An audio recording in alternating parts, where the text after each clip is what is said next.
Here we go again. Giant lizard shows up, smashes a few heroes. Yeah, what do we call it this time? Probably something like...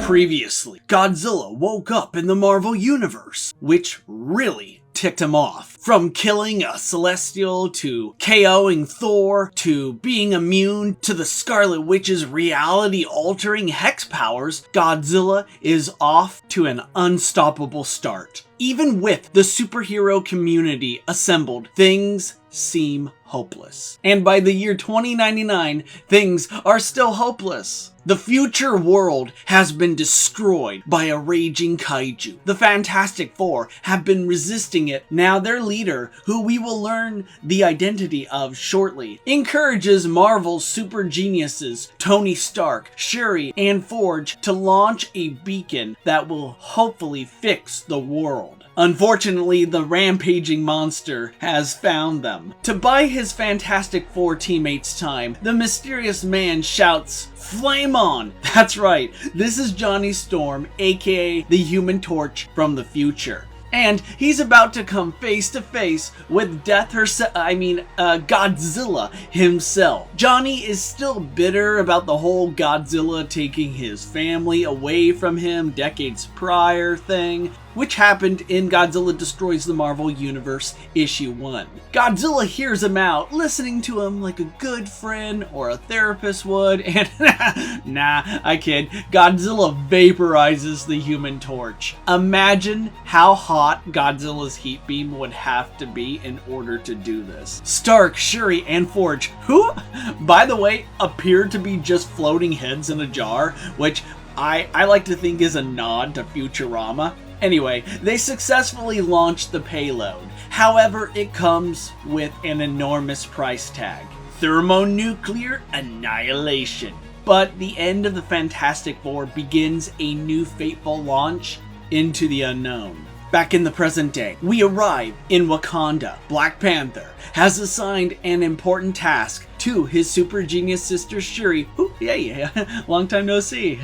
Good to see you're not a floating head in a jar.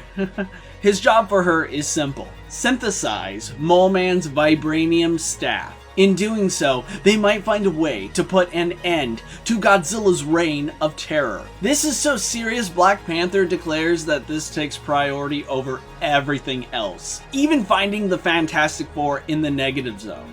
But as he runs off, Shuri worries that if they can't stop Godzilla, then perhaps they should consider taking refuge in the negative zone. Back in New York, Spider-Man and Daredevil have seen better days. Spider-Man acts like he's safe behind a computer screen, so he starts trash-talking Godzilla like an internet troll. Our friendly neighborhood Spider-Man quickly discovers he couldn't be more wrong. Godzilla slaps the 4chan out of him, and to Spidey's credit, the wall crawler survives. However, he makes an important discovery that sends a chill up our spines. Godzilla did not set off his spider sense. Desperate times call for desperate measures. Ant-Man arrives on the scene. Wasting no time, he takes aim and fires his PEM particles. In case you didn't know, PEM particles can alter your size at the subatomic level. So when the PEM particles strike Godzilla in one of his eyes, it seems like it's game, set, and match. But wait, do my eyes deceive me? Did Godzilla just shake off the PEM particles? Ant-Man's PEM particles are no match for Godzilla's plot armor, which is a bummer because that means we won't be seeing a rematch between Godzilla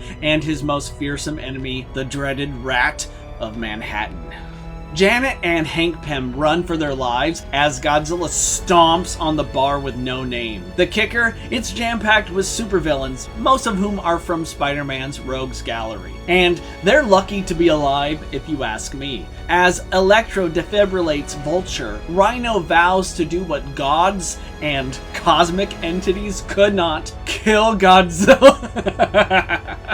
Seriously? Rhino's gonna do it? Sure.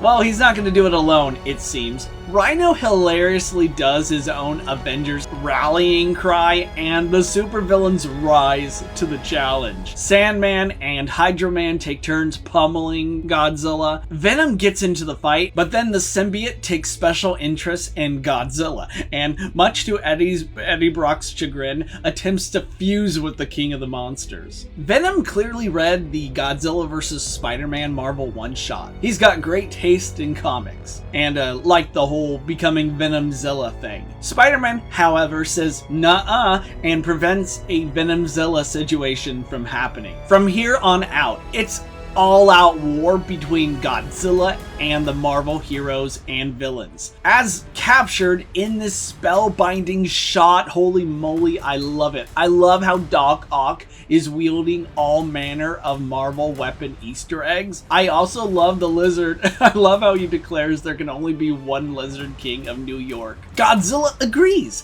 deciding that this 5-issue run should be reduced to 2. Godzilla prepares to introduce everyone to thermonuclear annihilation. Suddenly, Doctor Strange seals Godzilla's mouth shut with the unbreakable crimson bands of Sidorak. The Sorcerer Supreme gives Godzilla the choice to return peacefully to his home or stay and fight a powerful foe. If Godzilla could speak, he'd say, "You can't threaten me with what I want." Godzilla chooses violence and shatters not only the crimson bands of Sidorak, but Doctor Strange's confidence in life. Seriously, Strange looks like he just found out that while he was away at Comic-Con, his family secretly auctioned off his entire Godzilla toy collection. It's here Strange reveals that Godzilla is even more powerful than the last time they faced him. This is a direct confirmation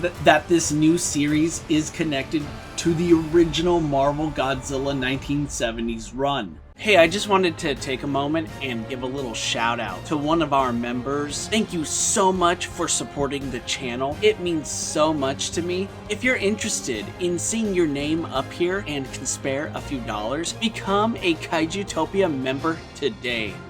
While everyone runs for their lives, Spider-Man and Doctor Strange talk shop. Upon finding out that the Pym particles didn't work either, Strange concludes that Godzilla has grown stronger than their best science and magic. What they need right now is a Hulk. I agree. And while we're at it, let's get Thor back into the fight too. And right on cue, the God of Thunder returns on the back of Fin Fang Foom. Thor hurls his enchanted mallet Mjolnir into Godzilla's face, distracting the beast long enough for Fin Fang Foom to pounce. The two kaiju slug it out, with Fin Fang Foom seemingly gaining the upper hand by blinding Godzilla with acid. But Godzilla quickly shrugs it off and blasts Fin Fang Foom away. With the honeymoon over, the Marvel Universe tries friend-zoning Godzilla by creating a teleportation ring. Together, they fire everything they've got, sending Godzilla hopefully on a one-way trip to the astral plane.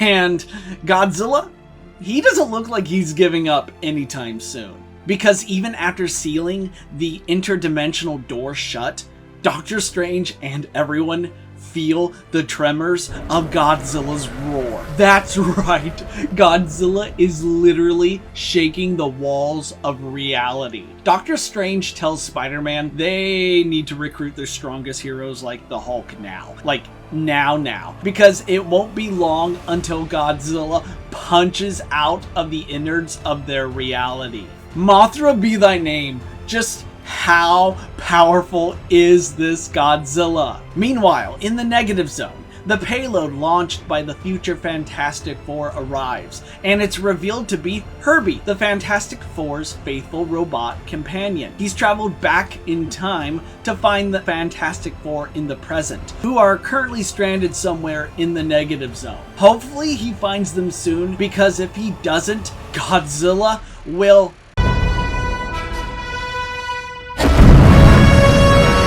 What a cliffhanger! Rejoice, my friends, you've made it to the end of the video. What did you think of the story? sound off in the comments. Take good care of yourselves, true believers. I'll see you all again soon.